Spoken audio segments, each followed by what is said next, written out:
এবার ২৪ ঘন্টার মধ্যে আওয়ামী লীগের নিষেধাজ্ঞা প্রত্যাহার না করলে রাজপথে নামব, চিত্রনায়ক ইলিয়াস কাঞ্চনের কড়া হুঁশিয়ারি।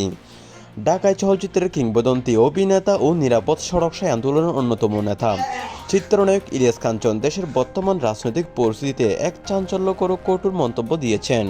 তিনি সরাসরি বলেছেন, আগামী ২৪ ঘন্টার মধ্যে আওয়ামী লীগের উপর আরোপিত নিষেধাজ্ঞা প্রত্যাহার না করা হলে আমি রাজপথে নামব এবং জনগণকে সঙ্গে নিয়ে আন্দোলনের ডাক দেব।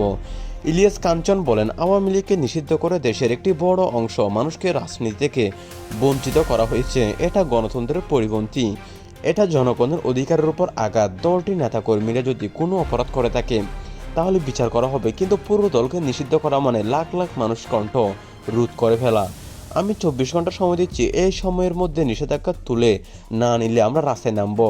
আমরা সঙ্গে থাকবে সাধারণ মানুষ যারা শান্তি চাই, গণতন্ত্র চাই।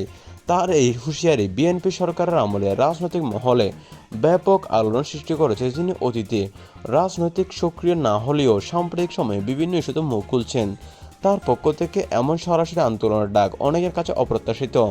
ইলিয়াস কাঞ্চন আরও যোগ করেন, আমি চিত্রনায়ক হয়েও দেশের মানুষের কথা ভাবি। যদি গণতন্ত্রকে দমিয়ে রাখা হয় তাহলে আমি চুপ করে থাকবো না। ২৪ ঘন্টা এরপর রাজপথে আমরা কথা বলবো। অন্যদিকে বিএনপি সরকার বা স্বরাষ্ট্র মন্ত্রণালয়ের পক্ষ থেকে এখনো কোনো আলোচনা করা হয়নি।